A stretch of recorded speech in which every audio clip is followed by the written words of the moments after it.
mempelai pria sorga yang kita nanti-nantikan sampai saat ini.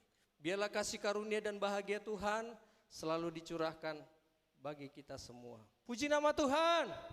Haleluya. Haleluya, haleluya. Adapun tema firman Tuhan pada siang hari ini Bapak Ibu, tertulis di dalam Kisah Para Rasul pertama ayat yang keempat sampai yang kelima. Dengan tema firman Tuhan, menantikan janji Bapa. Ya, menantikan janji Bapa.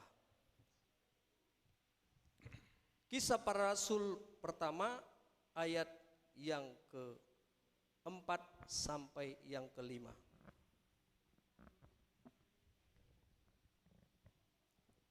Kita baca bersama-sama, 2, 2, 3 ya.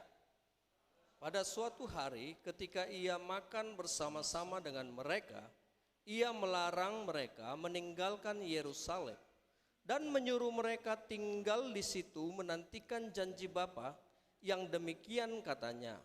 Telah kamu dengar daripadaku, sebab Yohanes membaptis dengan air, tetapi tidak lama lagi kamu akan dibaptis dengan Roh Kudus. Ya.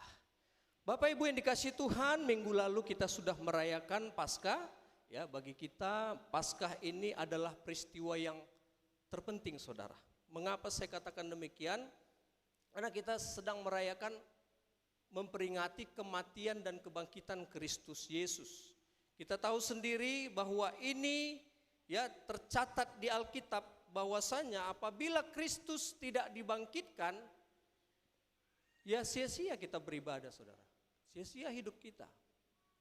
Ya, artinya karena kematian dan kebangkitan Kristuslah kita boleh beroleh keselamatan daripada Tuhan. 1 Korintus 15 ayat yang ke-14. Jadi ini sebenarnya Paskah ini jauh lebih meriah sebenarnya dibanding sekedar Natal, saudara.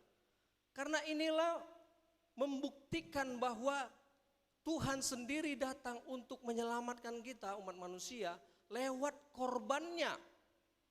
Berbeda dengan Paskah yang dirayakan oleh umat Yahudi Israel, mereka merayakan Paskah itu adalah ketika bangsa Israel keluar dari tanah Mesir, dari tanah perbudakan.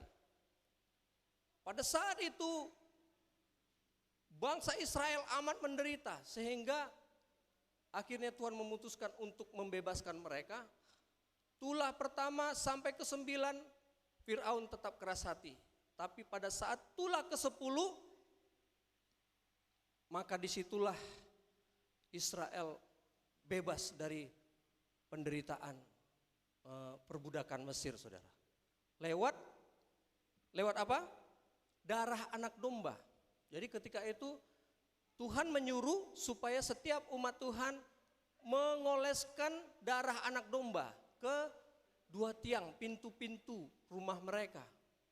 Sehingga ketika malam waktu tulah ke-10 itu jalan, malaikat Tuhan berjalan dan didapati di situ ada darah tanda anak domba, selamat, terluput, saudara. Tadinya mau dihukum, gak jadi, saudara, terlewatkan. Itulah Paskah. Kalau bahasa Inggrisnya Passover, saudara. Sehingga bebaslah mereka dari hukuman ke-10. Nah, ini sebenarnya perwujudan dari anak domba Allah, itulah Yesus. Ya, coba dibaca dulu 1 Korintus 15 ayat yang ke-14. Tetapi andai kata Kristus tidak dibangkitkan, maka sia-sialah pemberitaan kami dan sia-sialah juga kepercayaan kamu. Ya. Andai kata Kristus gak betul-betul bangkit, ya sia-sia kita beribadah, sia-sia kita percaya kepada Tuhan. Ayat 17.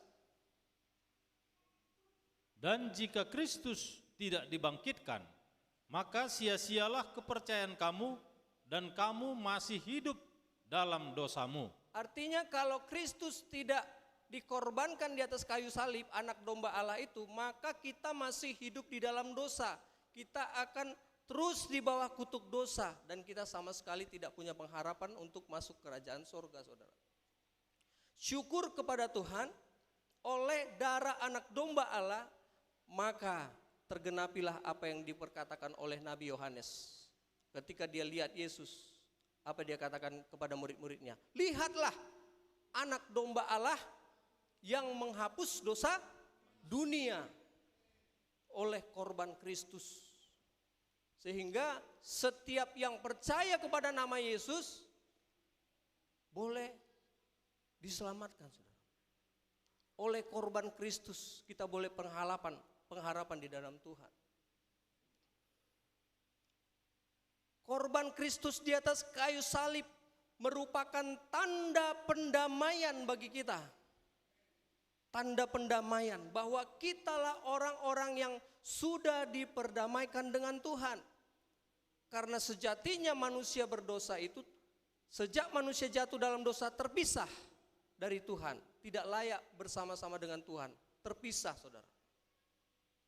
Tapi Yesus Kristus telah menjadi pengantara lewat korbannya antara kita dengan Bapa, sehingga kita boleh kembali kepada Tuhan. 2 Korintus pasal 5 ayat yang ke-18. 2 Korintus pasal 5 ayat yang ke-18. Dan semuanya ini dari Allah, yang dengan perantaraan Kristus telah mendamaikan kita dengan dirinya. Ya, jadi Yesus Kristus adalah pengantara yang menghubungkan, yang memediasi kita dengan Tuhan. Karena sejatinya kita sudah terpisah, terusir dari Taman Eden oleh karena dosa, pelanggaran kita. Tapi Yesus lewat korbannya di atas kayu salib menjadi pengantara sehingga kita boleh berdamai dengan Tuhan, mendamaikan kita dengan dirinya. Terus dan yang telah mempercayakan pelayanan pendamaian itu kepada kami. iya. Sehingga setelah damai baru bisa bersatu. Bagaimana kita bisa bersatu dengan Tuhan, rindu masuk sorga, tapi belum berdamai.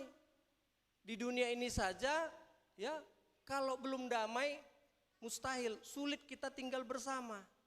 Suami istri harus damai baru bisa satu tempat tidur. Kalau masih belum damai, nggak bisa, saudara. Pisah, terpisah. Makanya diperdamaikan dulu supaya apa? Supaya bisa kembali bersatu. Tuhan rindu di mana Dia berada, di situ kita ada. Amin. Ya, supaya bersatu kembali, saudara. Supaya kita diselamatkan, alias terluput dari hukuman Tuhan.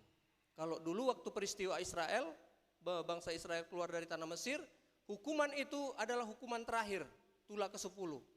Ini adalah perwujudan dari hukuman Tuhan di akhir zaman. Bukan lagi 10 hukuman, tapi 7 kali 3, saudara. 7 pembukaan materai di kitab Wahyu, 7 sangkakala ditiup, yang terakhir 7 cawan murka Allah ditumpahkan ke atas bumi. 7 kali 3 penghukuman. Supaya kita terluput, harus kita menerima korban Kristus. Supaya kita bisa berdamai dengan Tuhan, kembali bersatu dengan Tuhan. Inilah yang saya sebutkan, tanda pendamaian, saudara. Haleluya. Haleluya. Ya. Jadi oleh korban Kristus itu, bagaikan kita, tubuh kita ini dikasih tanda. Ini milik kepunyaan Tuhan. Ini milik kepunyaan Tuhan. Dikasih tanda, saudara. Galatia pasal 6 ayat yang ke-17.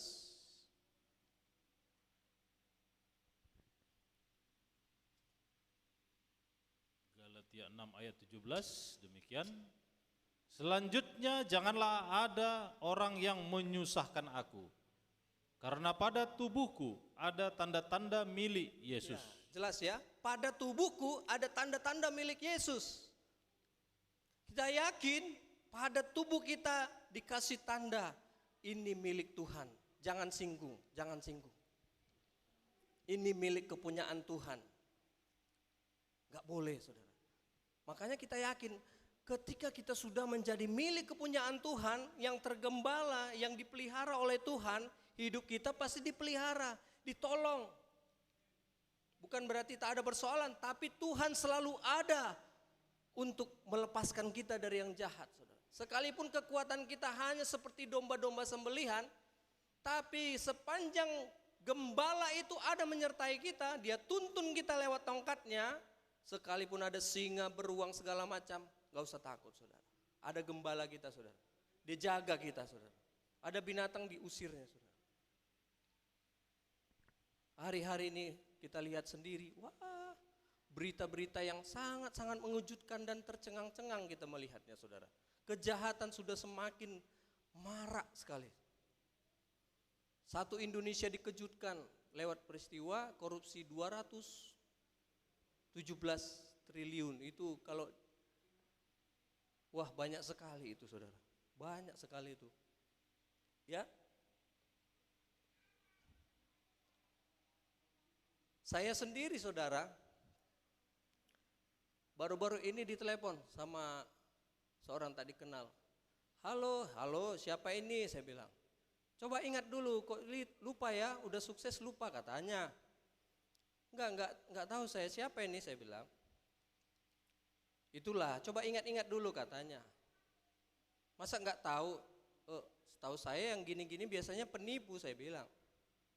Loh kok tahu katanya? Jadi sekarang manusia sudah tidak malu-malu lagi berprofesi sebagai penipu. Dia tidak malu, memang inilah profesiku, menipu orang.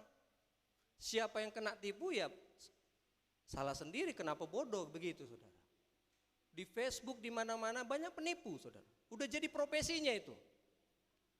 Tinggal kita harus waspada, harus bijaksana sebagai anak Tuhan. Jangan sampai kita tertipu. Cari yang resmi. Saya bolak-balik nasihat ibu gembala saudara. Kalau belanja itu di resmi. Resmi itu seperti apa? Shopee, Tokopedia, Lazada itu resmi saudara. Ketika kita bayar, membeli sesuatu kita bayar ke pengantaranya. Itulah si Lazada, itulah Tokopedia sebagai pengantara. Enggak langsung ke penjualnya. Dikirim barang ya, baru nanti ditanya sama si Tokopedia, sudah kau terima barangnya? Oke, ada masalah barangnya mau diretur? Tidak, sudah pas sesuai dengan saya pesan. Oke, selesai, baru dia bayar sama penjualnya. Begitu sistemnya saudara. Tapi kalau di Facebook, nah itu hati-hati, waspada. Jangan sampai saudara ketipu. Iklannya memang mantap. Takutnya nanti seperti yang dialami ibu gembala saudara, yang dikasih celana dalam murah. Dua lain dengan yang dipesan saudara. Nah itu hati-hati, kita waspada ya. Amin. Jangan sampai tertipu saudara. Banyak sekarang penipu. Belum lagi saya setiap hari harus menghadapi tawaran pinjol saudara. Ayolah Pak Abram, pinjamlah, limit Bapak 20 juta, pinjamlah. Mana tahu ada kebutuhan begini-begini. Enggak, saya tidak mau berhutang. Kenapa setiap hari kalian telepon saya? Besok telepon lagi, tawarkan lagi. Setiap hari seperti itu saudara. Saya dari dulu nggak suka saya gonta-ganti nomor saya. Itu terus nomor saya saudara. Jadi serba salah. Memang kalau ganti nomor udah selesai perkara. Tapi itulah hidup di dunia ini saudara. Tapi kita sebagai milik Tuhan, saya percaya Tuhan selalu menjaga kita. Sehingga kita terhindar dari, ya bagikan binatang buas lah itu ya di akhir zaman ini saudara. Macam-macam berita saudara. Tak mungkin kita ceritakan sekarang. Jadi saudara ini kasih Tuhan, tadi saya katakan kalau di zaman Musa itu yang menyelamatkan satu bangsa sebenarnya dari kejadiannya, yang menyelamatkan satu keluarga rumah tangga itu lewat Tuhan menyembeli hewan. Tidak disebutkan itu hewan apa, namun Tuhan memakaikan pakaian dari kulit binatang kepada manusia itu. Minggu lalu sudah disinggung Pak Gembala. Itu untuk menyelamatkan satu keluarga. Kemudian lanjut untuk menyelamatkan satu bangsa, itulah bangsa Israel. Tuhan katakan supaya menyembeli seekor anak domba jantan yang tidak bercela, saudara. Darahnya itulah yang menyelamatkan satu bangsa, itulah bangsa Israel. Berlanjut kepada seluruh dunia, maka Tuhan menyelamatkan umat manusia itu lewat darah juga. Tapi tidak lagi darah domba atau kambing, saudara, tapi dirinya sendiri. Itulah anak domba Allah, Yesus Kristus. Lewat korban Kristus, maka siapa yang percaya kepada Tuhan, maka diperdamaikan, saudara. Sehingga kita boleh layak bersatu kembali dengan Tuhan Bapa di surga. Oh, tadi terlewatkan, saudara, zaman Yehezkiel. Coba kita baca dulu Yehezkiel pasal 9 ayat yang ke-6. Ada resikonya kalau kita enggak memiliki tanda kepunyaan Tuhan. Maka kita akan terkena kepada penghukuman itu, saudara. Demikian orang-orang tua, teruna-teruna dan dara-dara, anak-anak kecil dan perempuan-perempuan bunuh dan musnahkan. Tetapi semua orang yang ditandai dengan huruf T itu jangan singgung, dan mulailah dari tempat kudusku. Lalu mereka mulai dengan tua-tua yang berada di hadapan bait suci. Ya. Jadi akan terjadi nanti dan sudah dinubuatkan. Tuhan akan menurunkan penghukuman, 7 kali 3 penghukuman, saudara. Tetapi kita akan terluput kalau kita memiliki tanda penebusan, tanda kepunyaan Tuhan, tanda kepemilikan. Sehingga lewat tanda itulah maka kita terbebas, saudara, dari penghukuman Tuhan. Di zaman Yehezkiel dikatakan di sini tanda huruf T. Zaman Perjanjian Baru, tanda itulah yang disebut tanda salib. Vertikal, horizontal, saudara. Ya, vertikal adalah tanda pendamaian kita dengan Tuhan. Kita harus berdamai dengan Tuhan dan juga kita harus berdamai dengan sesama kita. Inilah hukum yang pertama dan terutama. Kasihilah Tuhan Allahmu dengan segenap hatimu, dengan segenap jiwamu, dengan segenap akal budimu. Kasihilah sesamamu manusia seperti dirimu sendiri. Vertikal, horizontal, salib. Jadi yang saya maksud bukan berarti kita harus banyak-banyak beli salib. Kita tempelkan di rumah, salib. Kalung salib. Tato salib. Bukan secara lahiriah, saudara. Ya. Kalau soal salib, wah, di kalender banyak salib. Tapi bukan itu yang menentukan kita milik Tuhan. Jadi bagaimana? Ya, kita lihat ciri orang yang sudah menerima tanda salib, tanda milik Tuhan. Ya. Tadi saya katakan vertikal, salib yaitu pendamaian dengan Tuhan, ada 4 hukum yang menunjukkan kita sudah berdamai dengan Tuhan. 4 hukum ini harus kita junjung, saudara. Jangan, akulah Tuhan Allahmu, kata Tuhan. Jangan ada Allah lain daripadaku. Itu yang pertama, ya. Artinya kita tidak boleh menyembah yang lain, saudara. Itu pantangnya, saudara. Jangan sampai kita menyembah Tuhan, tapi kita masih menyembah batu, masih menyembah manusia. Nah, itu udah berarti sama dengan vertikal belum ada, saudara. Rusak, saudara. Yang pertama tadi, jangan ada Allah lain di hadapanmu. Yang kedua, jangan membuat bagimu patung yang menyerupai apapun. Artinya enggak boleh kita membuat patung untuk disembah. Membuat patung untuk sebagai karya seni boleh. Dibuat patung untuk sebagai karya seni yang indah-indah, bagus, boleh. Tapi membuat patung, membuat sesuatu untuk disembah itu enggak boleh, saudara. Ada amin? Karena firman Tuhan katakan, aku ini Allah yang pencemburu. Yang menyerupai apapun enggak boleh. Mau di atas langit, mau di bumi, mau di bawah laut, nggak boleh, saudara. Makanya kan sekalipun Israel itu membuat lembu yang dari emas murni, dikumpulkan mereka dari anting-anting istri mereka, marah Tuhan. Dibilang Harun pula, inilah Tuhan Allahmu yang membawa kamu keluar dari tanah Mesir. Marah Tuhan, saudara.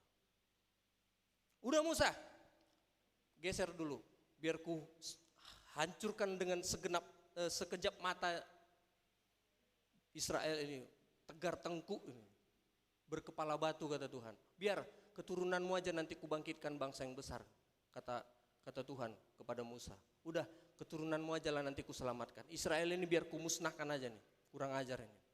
Tapi apa kata Musa? Apa kata Musa? Ya, dia bela saudara. Bagaimana nanti kata bangsa lain Tuhan?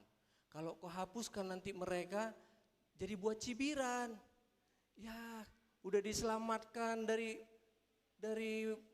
perbudakan Mesir, tahu-tahu dimusnahkan juga di tengah jalan, nggak sanggup Tuhan. Cemen Tuhan katanya. Malu kita. Udahlah, kau hapuskan juga lah aku. Kalau memang seperti itunya marahmu Tuhan. Akhirnya nggak jadi saudara. Ini pula untungnya kalau tergembala saudara. Sebenarnya mau dihukum gian, tapi karena doa penyahutan seorang gembala, janganlah Tuhan. Tunggulah dulu Tuhan. Biarkan dulu kubajak dulu. Mana tahu nanti tumbuh, mana tahu nanti berbuah Tuhan. Tunggulah dulu. Jangan dulu langsung cepat-cepat. Oke kata Tuhan. Sedangkan sejahat Sodom dan Gomora yang sudah tidak terampuni pun sebenarnya, tapi karena Abraham katakan, bertransaksi mereka. Kalau ada 50 cuman Tuhan, nggak jadi. Kalau kurang dari situ nggak jadi. Sampai berapa kali saudara? Sampai 10 ya. Luar biasa kasih sayang. Kalau ada 10 pun kudapati di situ orang benar, nggak jadi kuat. Itulah luar biasanya. Jadi saya katakan tadi ya, tanda salib, ciri orang yang sudah menerima tanda salib, 4 hukum vertikal harus dijunjung tinggi saudara. Jangan ada ilah lain, jangan membuat bagimu patung menyerupai apapun, jangan menyebut nama Tuhan dengan sembarangan. Nyebut nama Tuhan tapi sambil melakukan dosa. Ini sama dengan menyebut nama Tuhan dengan sembarangan saudara. Sebut nama Tuhan tapi sambil melakukan kecemaran. Nah, ini menyebut nama Tuhan dengan sembarangan. Yang keempat, ingat dan kuduskanlah hari Sabat. 6 hari lamanya kau bekerja, hari ke-7 itu hari perhentian. Kuduskan hari ke-7, kamu harus beribadah kepada Tuhan. Jadi perkara ibadah raya, ibadah hari ke-7 ini bukan perkara sepele saudara. Usahakan terus, jangan sampai enggak ibadah. Ini udah luar biasa, kalau 1 kali ibadah pun enggak sanggup saudara, aduh udah enggak tahu lah kita. Karena jemaat mula-mula tiap-tiap hari mereka berkumpul saudara, kalau diperhatikan tiap-tiap hari. Kita masih lumayan, harusnya kita 3 macam ibadah. Tapi kalau ibadah raya pun kita masih hogap-hogap, entah apalah istilahnya, wah itu tidak lagi menguduskan hari Sabat saudara. Tuhan, aduh bagaimana. Ya, 4 hukum harus dijunjung, kemudian 6 hukum horizontal itu juga harus dijunjung saudara. Salib, vertikal, horizontal. Mana lebih banyak? Tentang manusia saudara. Artinya ternyata yang lebih penting ini juga tidak kalah pentingnya adalah mengasihi sesama kita, berdamai dengan sesama. Ini juga penting. Tanda pendamaian inilah yang membuat kita di tubuhku ada tanda-tanda milik Tuhan, milik kepunyaan Tuhan, tanda salib. Jadi salibnya bukan sekedar kalung salib, bukan begitu milik Tuhan saudara. Tapi menjunjung tinggi hukum Tuhan, perintah Tuhan. Inilah tanda pendamaian ini saudara. Ini adalah syarat supaya kita berhak menerima janji Bapa. Ya. Janji Bapa tadi saudara. Supaya tanda pendamaian ini tidak hilang, nah ini. Supaya tanda pendamaian ini tidak hilang, maka kalau istilah saya ya, harus dipatenkan atau dipermanenkan. Supaya nanti ketika Tuhan Yesus datang kedua kali sebagai mempelai pria sorga di awan-awan permai, didapatinya lah mempelai perempuannya siap sedia. Siapa dia? Adalah orang yang sudah memiliki tanda pendamaian, tanda milik kepunyaan Tuhan, yang sudah dipermanenkan, dipatenkan. Ibarat tanda tangan tidak cukup, tapi cap stempel, materai 10.000, sah, saudara, milik Tuhan, tidak bisa diganggu gugat, saudara. Nah ini yang mau saya sampaikan pada hari ini ya. Kembali tadi Kisah Para Rasul pertama, ayat yang ke-5, Kisah Para Rasul pertama ayat yang ke-5, apa yang dimaksud tanda yang dipatenkan ini, tanda yang dipermanenkan ya, tanda pendamaian ini. Ya. Sebab Yohanes membaptis dengan air, tetapi tidak lama lagi kamu akan dibaptis dengan Roh Kudus. Ya, cepat saja ya, karena kita nanti ada perjamuan suci juga.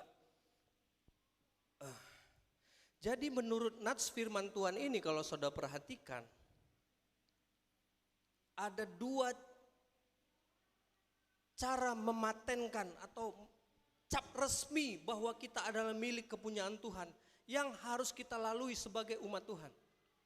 Yang pertama, kita harus menerima baptisan air, baptisan selam.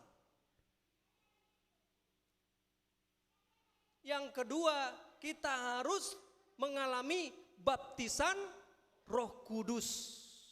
Inilah tanda yang betul-betul dipatenkan, dipermanenkan bahwa ini milik kepunyaan Tuhan. Jangan mimpi terima janji Bapa, jangan mimpi kembali kepada Tuhan masuk sorga, tapi belum mau menerima tanda pendamaian dari Tuhan, saudara. Itu mimpi itu, saudara. Jangan mau terjebak kepada ajaran kapak naga geni 316, saya katakan, saudara. Karena banyak terjebak ini, kapak 316 ini, saudara. Ini terus andalannya, Yohanes 3 ayat yang ke-16. Karena begitu besar kasih Allah akan dunia ini, sehingga ia telah mengaruniakan anaknya yang tunggal, supaya setiap orang yang percaya kepadanya tidak binasa, melainkan beroleh hidup yang kekal. Asal percaya Yesus masuk surga, puji nama Tuhan, amin. Yang penting percaya, karena kasih Tuhan begitu besar. Firman Tuhan katakan di nats yang lain, engkau hanya percaya hanya ada satu Allah, itu baik. Tapi setan-setan pun percaya akan hal itu dan mereka gemetar. Artinya kalau kita hanya sekedar percaya, sekelas atau satu level lah kita dengan simbolis. Yakobus 2 ayat 19, saudara. Memang tidak menutup kemungkinan. Jadi tergantung bagaimana yang kita alami. Di detik-detik terakhir, seorang penjahat sekalipun, tapi kalau dia diberi kesempatan oleh Tuhan untuk bertobat, ya Tuhan ampunilah dosaku, sebab besar dosaku, ampuni aku terima engkau sebagai Tuhan dan juru selamatku. Belum sempat dibaptis pun, saya yakin masuk surga, saudara. Bisa. Tapi kalau ya pokoknya aku percaya Yesus, selanjutnya semua tindak tandukku di bumi ini, semua urusan Yesus mengampuni. Pokoknya aku udah percaya, tidak ada tanggung jawab sama sekali. Ini sama dengan Kristen kapak 316, saudara. Tidak dilanjutkan ayatnya, saudara. Coba ya kita baca saja ya, Yohanes 3 ayat yang ke-16. Ini selalu ayat favorit orang Kristen, saudara. Saya rasa tidak Demikian. Tidak elok juga kalau kita nggak hafal ini saudara, harus hafal saudara. Yohanes 3:16 ya. Karena begitu besar kasih Allah akan dunia ini, sehingga ia telah mengaruniakan anaknya yang tunggal, supaya setiap orang yang percaya kepadanya tidak binasa, melainkan beroleh hidup yang kekal. Ya. Tapi tidak dilanjutkan di ayat yang ke-36. Apa yang dikatakan? Ayat 36, Barang siapa? Yohanes. 3 ayat yang ke-36 ya. Barang siapa percaya kepada anak, ia beroleh hidup yang kekal. Tetapi barang siapa tidak taat kepada anak, ia tidak akan melihat hidup, melainkan murka Allah tetap ada di atasnya. Artinya kalau kepercayaan kita tidak kita teruskan, tidak kita lanjutkan kepada ketaatan kepada firman Tuhan, maka samalah kita dengan setan. Setan percaya Yesus, percaya dia anak Tuhan, tapi dia nggak taat saudara. Jadi kepercayaan ini yang dimaksud ini adalah percaya dan taat. Percaya yang ditindaklanjuti dengan ketaatan. Sehingga itulah sebabnya Yesus memberikan teladan bagi kita. Dia kasih teladan. Padahal Yohanes Pembaptis sudah mencegahnya.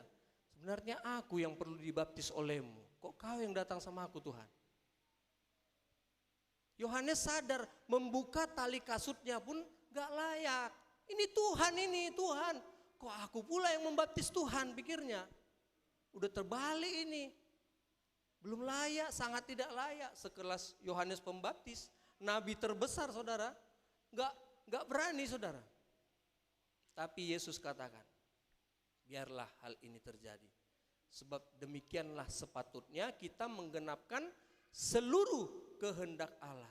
Jadi untuk mempatenkan, mempermanenkan kita milik Tuhan, gak banyak, dua aja.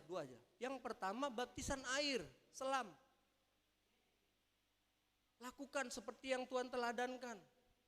Kok susah amat baptisan saudara? Ya. Nikodemus bingung dia. Apakah harus masuk lagi aku ke rahim ibuku Tuhan? Gak ngerti kau ini pemimpin agama kok. Gak ngerti kau kata Tuhan. Ya cemana orang kau belum dibaptis kata Tuhan Yesus. Belum lahir baru. Mustahil dengar firman. Jadi baptisan air ini penting untuk mencap resmi kita, mematenkan bahwa kita milik Tuhan. Karena selalu saya katakan berulang kali, lewat baptisan air ini ada 3 peristiwa spiritual yang terjadi. Yang pertama, terbukalah langit. Ketika Tuhan Yesus selesai dibaptis, terbukalah langit artinya terbuka kesempatan kita masuk kerajaan sorga. Bagi kita juga setelah kita memberi diri dibaptis, terbukalah langit, pintu langit. Terbuka kesempatan untuk kita masuk surga. Tinggal kita mau enggak. Yang kedua peristiwa spiritualnya, turunlah burung merpati saudara, Roh Kudus dengan rupa burung merpati. Artinya hanya orang yang memberi diri dibaptis yang mampu menerima karunia Roh Kudus. Kita tahu betapa pentingnya Roh Kudus ini. Inilah yang mengajari kita mengerti firman. Roh Kudus inilah yang membantu kita, menolong kita untuk memahami firman. Memang bisa lewat KKR kita datang, kita dipenuhi Roh Kudus. Tapi hanya sekedar hinggap saudara. Cap lagi dia saudara. Sekedar hinggap dia saudara. Gak berdiam dia. Yang ketiga peristiwa spiritualnya, terdengarlah suara dari langit, inilah anakku yang kukasihi, kepadanya lah aku berkenan. Artinya setelah kita memberi diri baptis, sahlah Tuhan mengakui kita sebagai anak. Inilah anakku yang kukasihi, kepadanya lah aku berkenan. Bagaikan orang yang sudah lahir kembali, lahir baru saudara. Oh ini baru anakku. Ini dia anakku yang kukasihi, kepadanya aku berkenan. Lahir baru saudara. diakui kita sebagai anak. Kita pun layak memanggil dia ya Aba, ya Bapa. Ini 3 peristiwa spiritual yang terjadi. Tapi ya harus terus berlanjut saudara pada baptisan yang kedua. Ini masih suasana halaman. Kalau di dalam pola tabernakel itu untuk masuk ke bejana pembasuhan itu mulai dari pintu gerbang. Percaya, kemudian mezbah korban bakaran, bertobat, ya kita persembahkan segala tabiat-tabiat daging kita untuk dibakar, dihukum oleh api Tuhan, dibakar sampai ya mati daging. Bertobat, entah itu kita dulunya suka melakukan berbagai macam dosa lah. Gak elok juga kita jabarkan itu ya. Tapi macamlah dosa ini saudara. Tahulah kita pasti. Itu semua kita persembahkan. Artinya tidak kita lakukan. Aku mau bertobat Tuhan. Dari dosa ini, dosa ini, dosa ini. Itu bagaikan kita mempersembahkan korban di mezbah korban bakaran. Setelah bertobat, memberi diri dibaptis. Jadi bagaimana Pak Pendeta? Saya masih merokok, saya masih ini, bagaimana? Tunggulah dulu ya. Tunggulah dulu ku selesaikan dosaku ini baru aku mau memberi diri dibaptis. Masih ada perempuan lain, masih ada ini macam lah itu dosa-dosa yang disimpan saudara.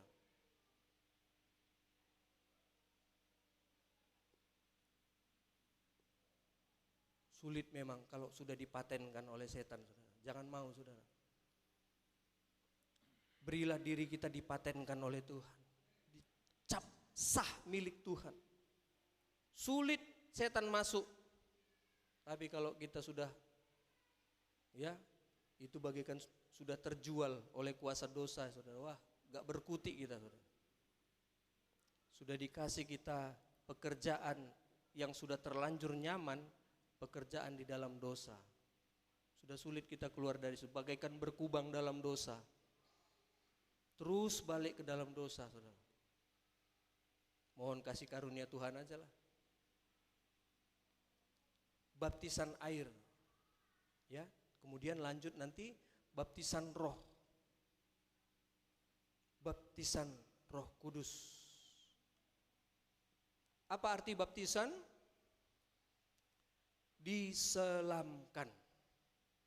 Masuk ke dalam air saudara. Baptisan roh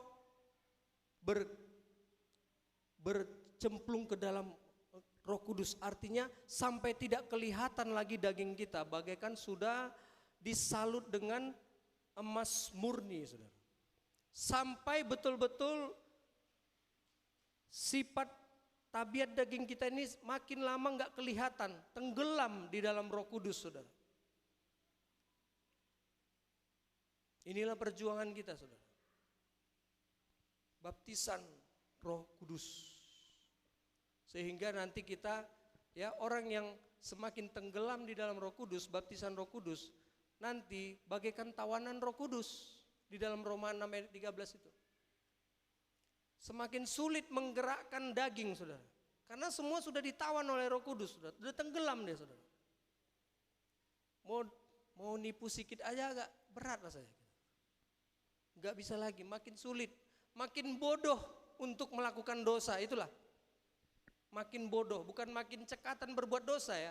Tapi makin bodoh, langsung nampak ini bohong ini. Nah ini mau ini nih, udah kelihatan saudara. Baptisan Roh Kudus.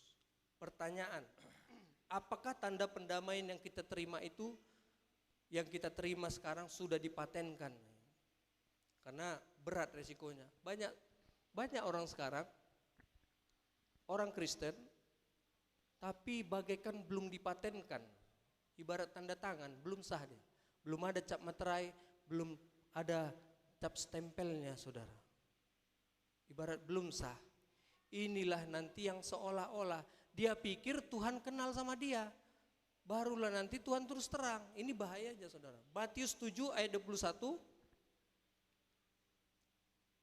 Resiko kalau belum dipatenkan atau belum resmi dia, belum sah. hilang tandanya saudara. Matius 7 ayat 21.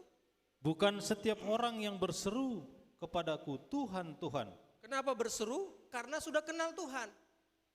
Sehingga mampu berseru kepada Tuhan, udah kenal Tuhan. Berseru kepada nama Tuhan. Tuhan, Tuhan terus Akan masuk ke dalam kerajaan sorga.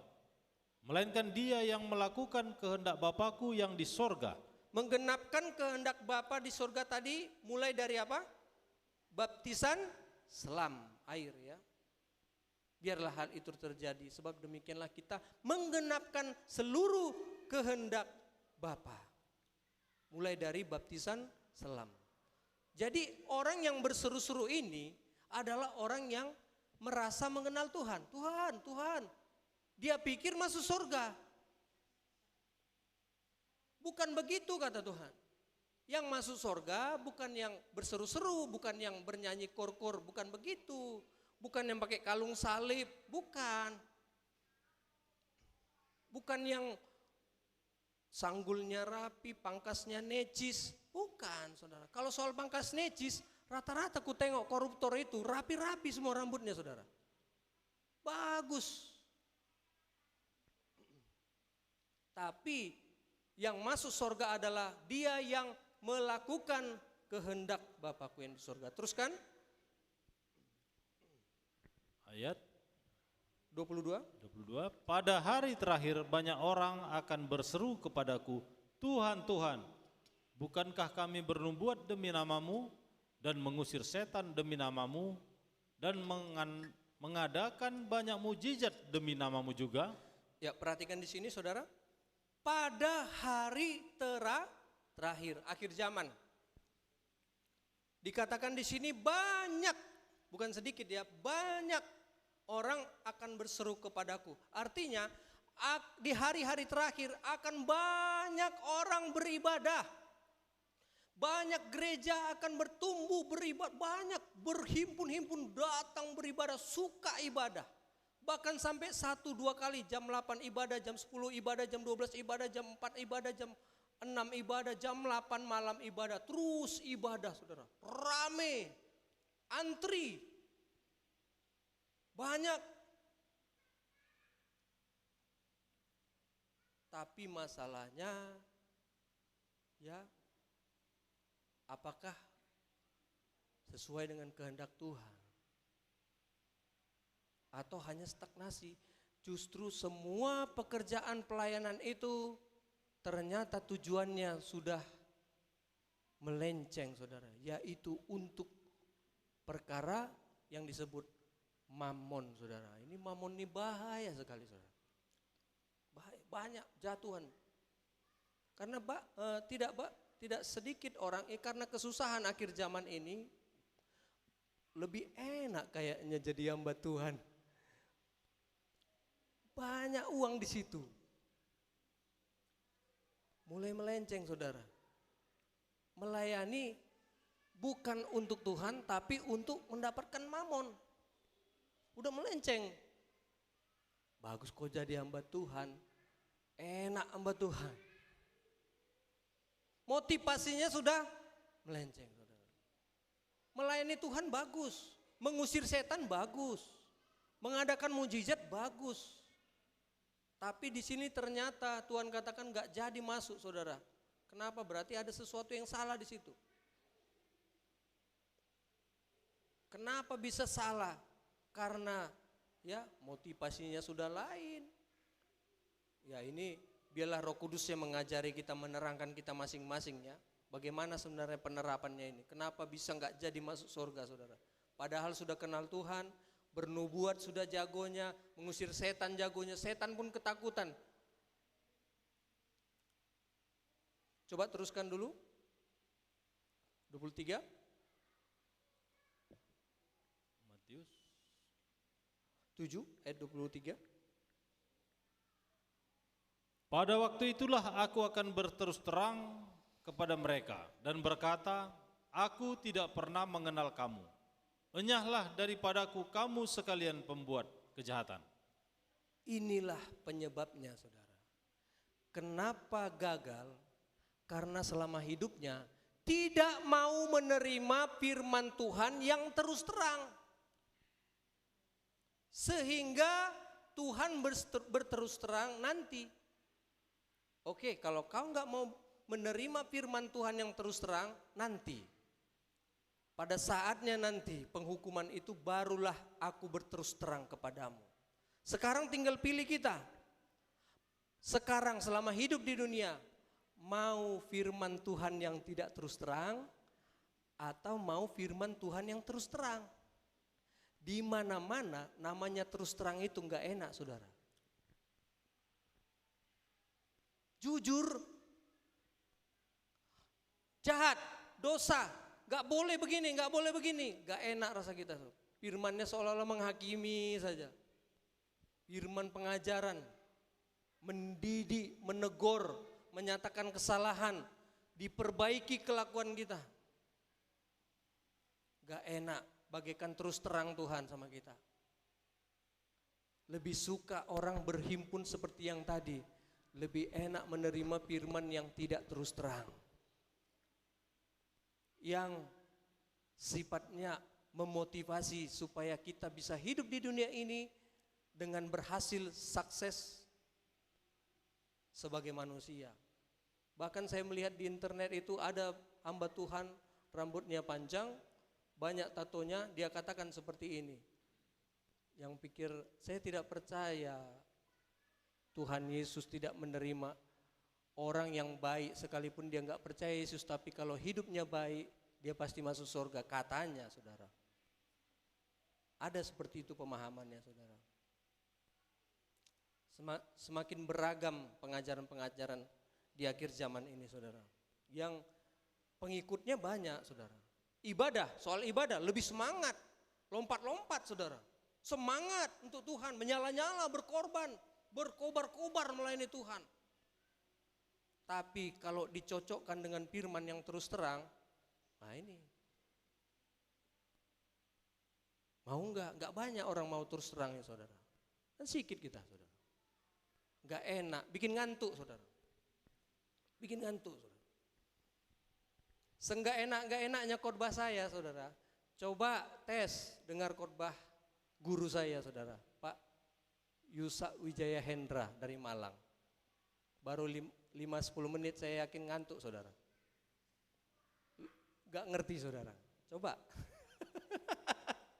Ini bukan mengapai beliau ya, saudara. Bukan. Tapi, saudara, ini kesaksian sedikit ya. Di sana gerejanya penuh sampai ke tangga-tangga. Kemudian semua bawa catatan, semua nulis. Tidak ada yang absen. Saya lihat itu.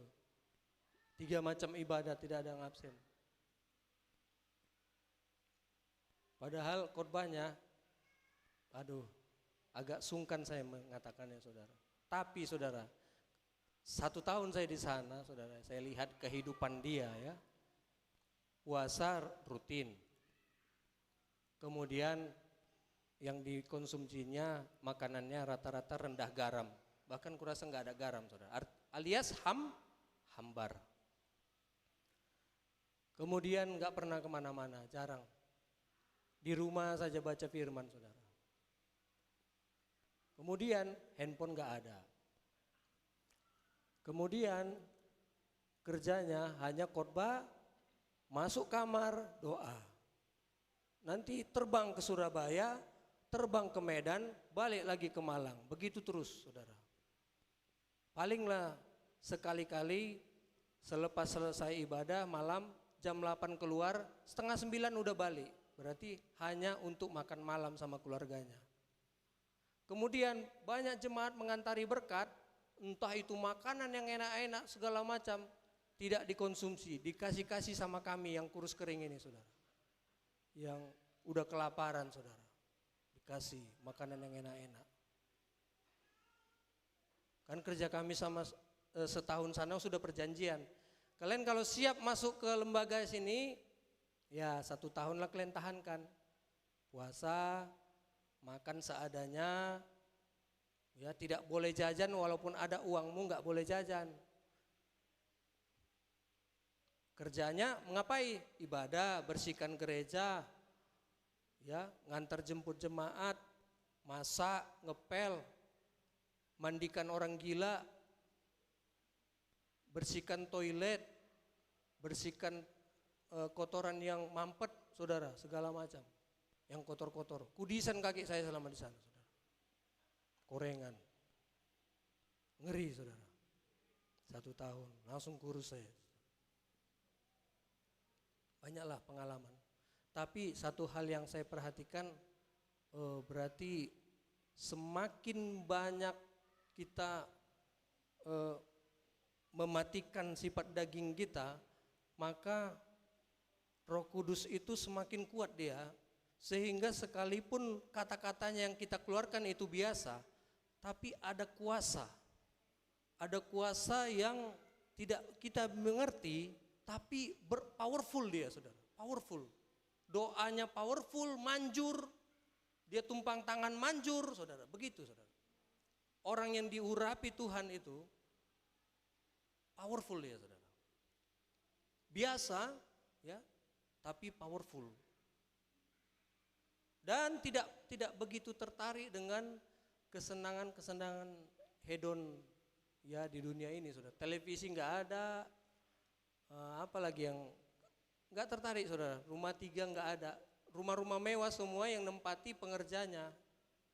Dia ya di situ aja, di kamar baca firman, itu aja terus kerjanya, saudara. Nah, itu saksian yang bisa saya sampaikan. Tapi kan nggak semua kita terpanggil untuk seperti itu. Tapi yang jelas yang Tuhan mau, sebagaimana kita dipanggil Tuhan, entah kita sebagai pedagang, entah kita sebagai pegawai, macam-macam, tapi kita harus terus berjuang untuk taat pada firman Tuhan. Apa firman Tuhan kita dengar, kita taati, saudara. Makanya syarat untuk bisa dipatenkan ini, saudara, bahwa kita adalah milik kepunyaan Tuhan, Yesus katakan, jangan tinggalkan Yerusalem. Artinya jangan tinggalkan ibadah. Karena ketika kau tinggalkan Yerusalem, pergi ke Yeriko, hidupmu akan setengah mati. Habis oleh sarang penyamun. Jangan tinggalkan Yerusalem. Tunggu janji Bapa di situ. Supaya kau nanti setelah, walaupun sudah dibaptis Islam, terus dipenuhi dengan baptisan Roh Kudus. Jangan tinggalkan ibadah, saudara. Kalaupun ada dosa kita, jangan tinggalkan ibadah. Pokoknya jangan tinggalkan ibadah, terus dengar firman. Nanti saatnya Tuhan tolong kita. Tuhan akan memberkati kita. Inilah materai bahwa kita akan mendapatkan janji Bapa. 2 Timotius 2 ayat 19, ini ayat yang terakhir ya. Kita akan masuk perjamuan suci, ini terakhir. Sudah tidak bisa kita perpanjang lagi. 2 Timotius 2 ayat 19. Ya. Tetapi dasar yang diletakkan Allah itu teguh, dan materainya ialah. Materai yang diberikan Tuhan itu adalah apa? Tuhan mengenal siapa kepunyaannya, dan setiap orang yang menyebut nama Tuhan hendaklah meninggalkan kejahatan. Nah, kaitkan dengan Matius 7 tadi, saudara. Materainya bukan soal kita kenal Tuhan, tapi materainya adalah Tuhan kenal nggak sama kita. Itu masalahnya. Banyak orang ngaku kenal Tuhan, tapi masalahnya kalau sampai Tuhan, aku nggak kenal sama kau, katanya. Nah, itu masalah, jadi masalah, saudara. Berarti belum punya materai, tanda pendamaian belum ada, saudara. Setiap orang yang menyebut nama Tuhan hendaklah meninggalkan kejahatan. Tinggalkan kejahatan, rupa-rupa kejahatan itu macamlah itu, saudara. Makanya terimalah 2 tanda ini, saudara. Tadi tandanya kan berkembang dia. Sampai nanti tanda T, tanda salib. Ternyata tanda salib itu menunjuk kepada hubungan antara kita dengan Tuhan, vertikal, kita dengan manusia sesama. Itulah tanda salib itu, kepunyaan Tuhan itu. Untuk mendapatkannya, maka kita harus mengerjakan 2 hal. Yang pertama baptisan air. Yang kedua baptisan Roh Kudus. Sah. Ini milik kepunyaan Tuhan. Jangan singgung. Warga kerajaan surga. Ya, tidak milik setan lagi, nggak bisa diganggu gugat setan lagi, saudara. Kalau nggak masih dibawa kutuk dosa kita, nggak tahu kita apa yang kita dilakukan nenek moyang kita. Tak apa-apa dilakukan dulu. Kita yang nanggung. Bapak kami yang berbuat dosa, mereka nggak ada lagi. Kami pula yang menanggung kedurjanaannya. Cemana nggak nanggung, belum diputus kutuk dosanya, saudara.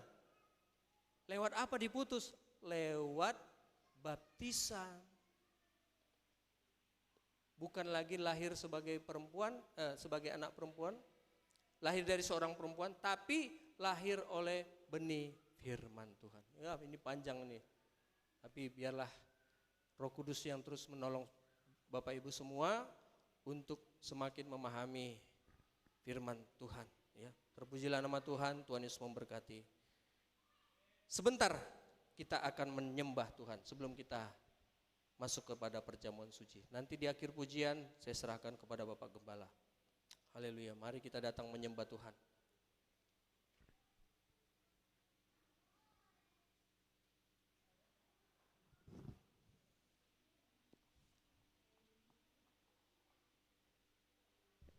Bukan dengan barang fana.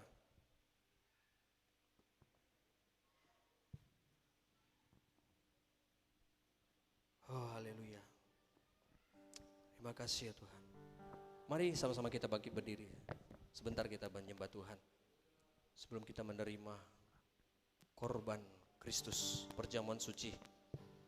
Kita naikkan pujian ini dengan segenap hati kita. Saya percaya Tuhan tahu kekuatan kita tidak seberapa. Dia tahu. Apalagi di tengah-tengah dunia yang jahat, saudara. Di mana-mana banyak penipu. Di mana-mana banyak penjahat, saudara.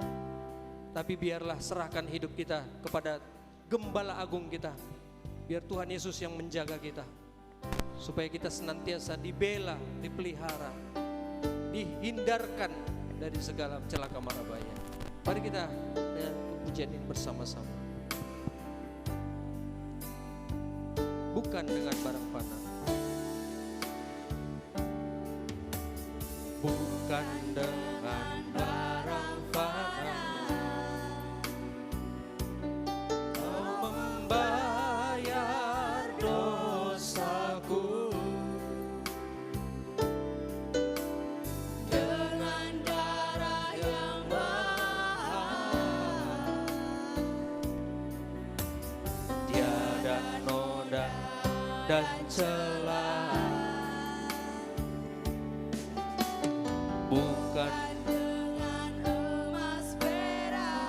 Bukan emas, bukan perak sesungguhnya yang kita butuhkan. Itu semua akan binasa. Yang kita butuhkan adalah tanda pendamaian dengan Tuhan. Oleh segenap kasih dan pengorbananmu, katakan, ku telah mati dan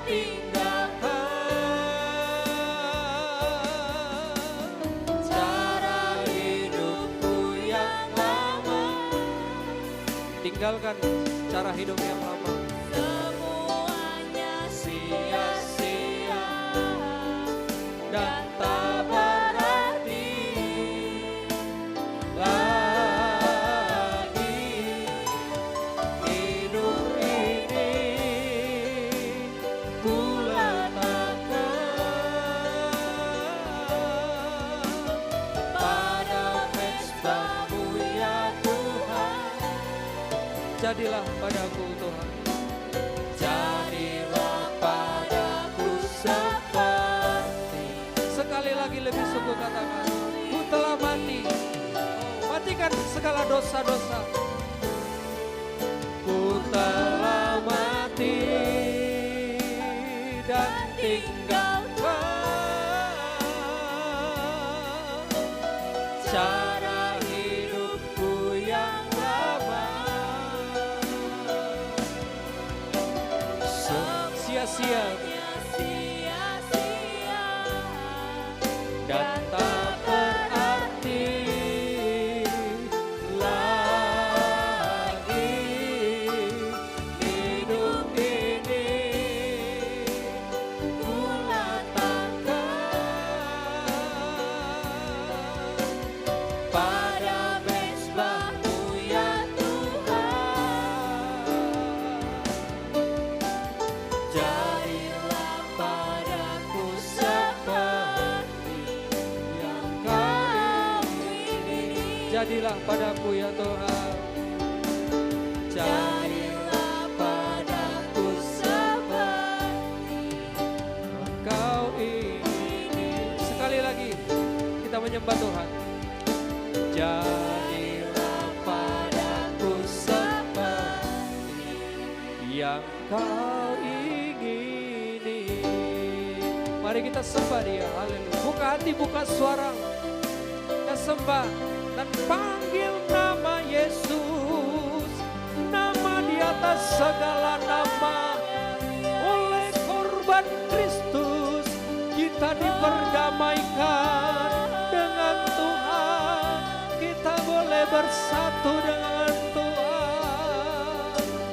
Segala dosa-dosa yang merintangi itu semua boleh dibebaskan, ditanggalkan, supaya kita bisa berlari mengejar kasih karunia Tuhan, mengejar damai sejahtera. Haleluya. Tanggalkanlah hidup yang lama, tanggalkan segala beban dosa yang merintangi. Berilah hidupmu diperdamaikan dengan Tuhan. Terimalah firman yang terus terang. Haleluya, haleluya, haleluya. Jika kita mengaku dosa kita, maka Tuhan adalah Allah yang setia dan adil, sehingga kita akan disucikan. Tuhan akan mengampuni setiap pelanggaran dan dosa kita. Haleluya. Oh, haleluya. Kami ini milik-Mu ya Tuhan. Kamilah milik kepunyaan-Mu. Kamilah mempelai perempuan-Mu ya Tuhan. Kami mau belajar mengasihi-Mu dan mengutamakan-Mu di atas segala-galanya. Haleluya. Haleluya. Yesus, Kaulah segala-galanya. Kau harta yang terindah bagi kami. Kami bersyukur Tuhan. Oh haleluya. Saya serahkan kepada hamba-Nya, kepada Ibu Gembala, untuk mendoakan firman Tuhan. Haleluya, haleluya. Terima kasih Tuhan, terima kasih.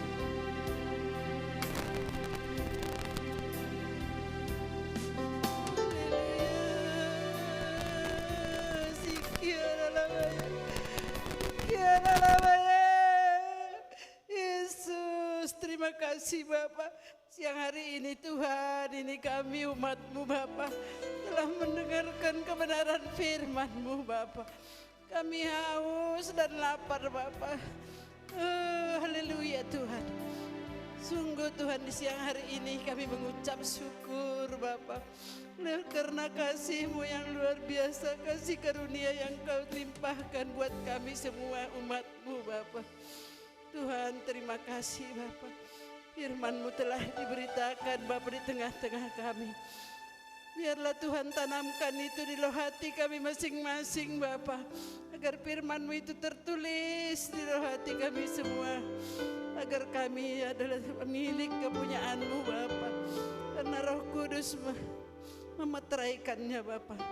Tuhan Yesus Bapak yang baik, Banyak pergumulan di tengah-tengah kami umat-Mu Bapa di akhir hari ini Tuhan.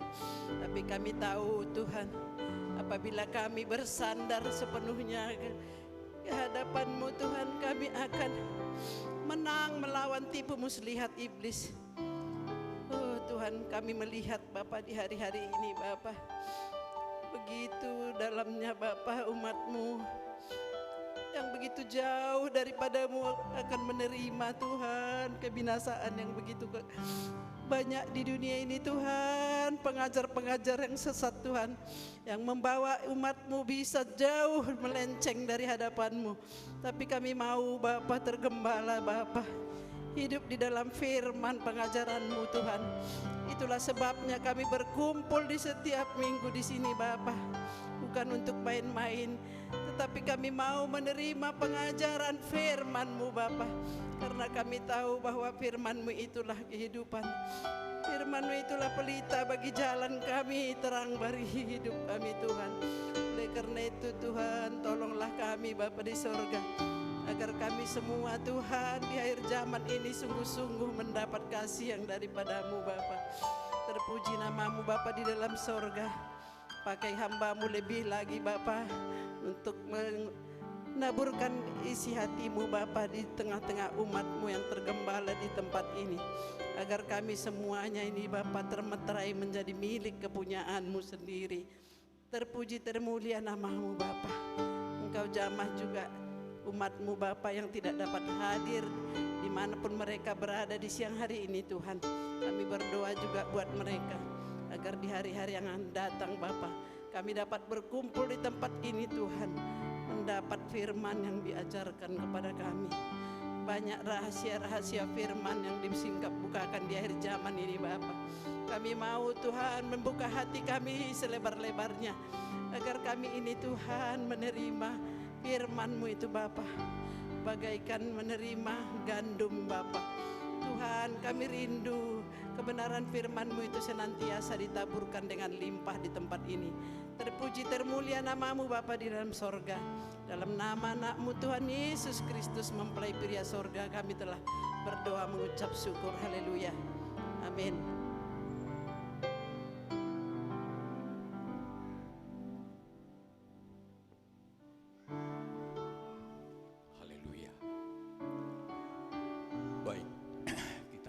Pujian sekali lagi. Selidikilah hatiku, selidikilah hatiku.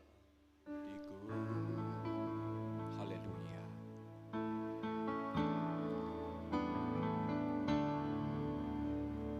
Dengan kuasa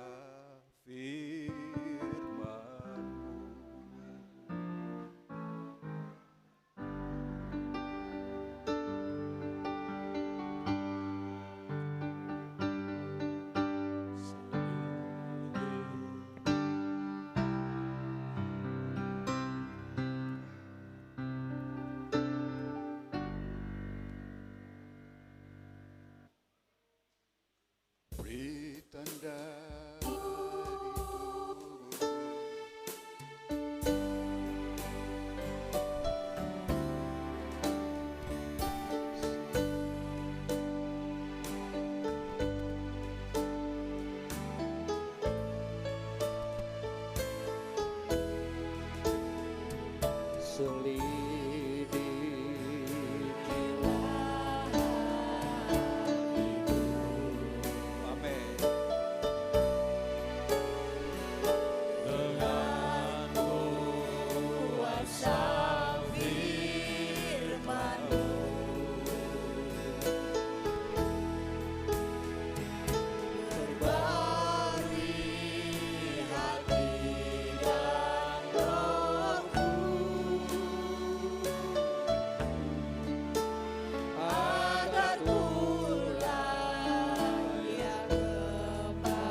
Selidikilah hatiku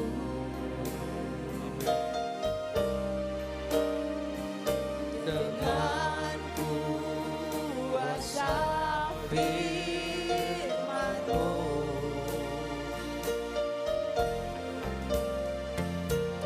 Perbarui hati dan rohku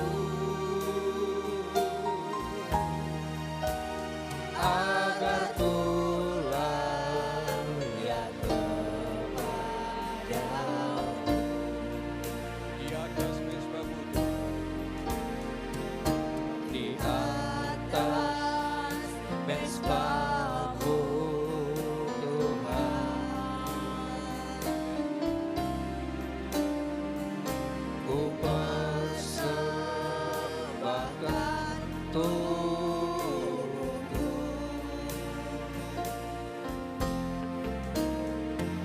Terimalah penyerahanku, segenap tubuh, jiwa dan rohku. Beri tanda di tubuhku, kita bangkit berdiri. Beri tanda di tubuhku sebagai milikmu Tuhan, sebagai kepunyaanmu sendiri. Oh, ku rindu untuk menjadi mempelai perempuanmu. Ku cinta Engkau Yesus selamanya.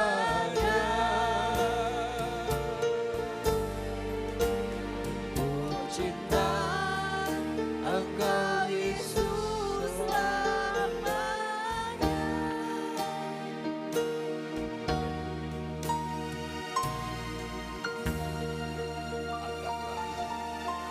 Tubuh Kristus di tangan kanan bertinggi-tinggi dengarkan firman Tuhan.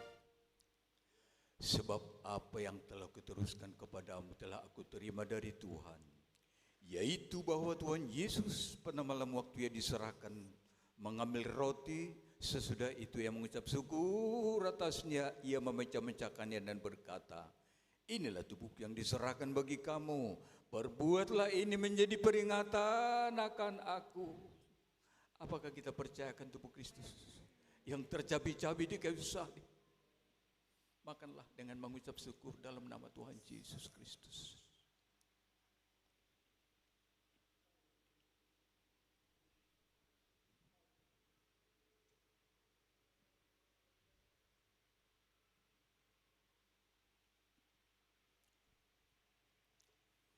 Angkatlah cawan di tangan kananmu tinggi-tinggi, dengarkan firman Tuhan. Demikian juga ia mengambil cawan sesudah makan lalu berkata, cawan ini adalah perjanjian baru yang dimeteraikan oleh darahku. Perbuatlah ini setiap kali kamu meminumnya menjadi peringatan akan aku. Apakah kita percaya? Darah Kristus telah tercurah di kayu salib untuk menebus dosa dunia, menebus dosa saudara dan saya. Minumlah dengan mengucap syukur dalam nama Tuhan Yesus Kristus.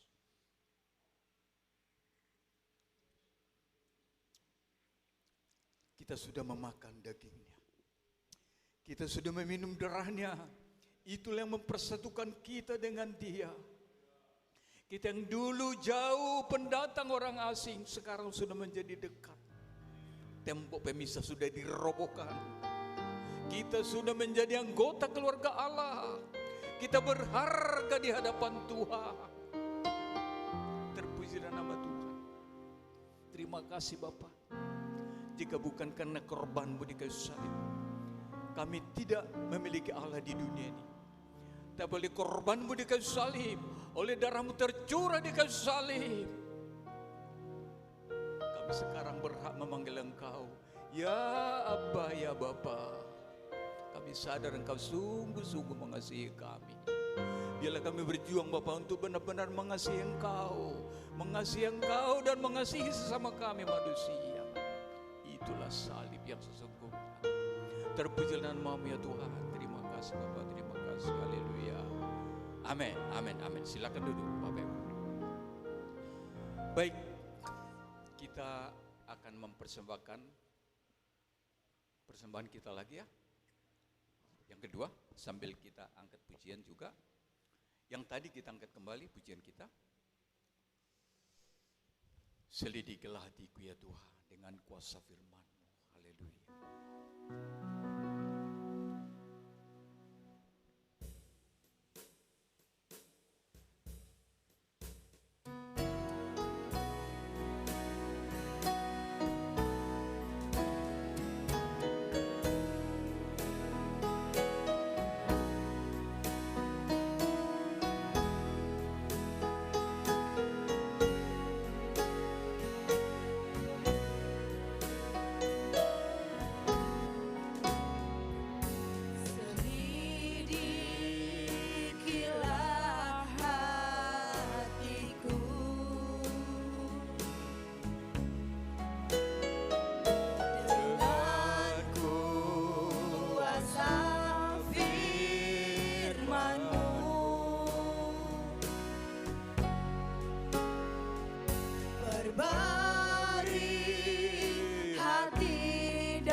Berbahagialah kita hari ini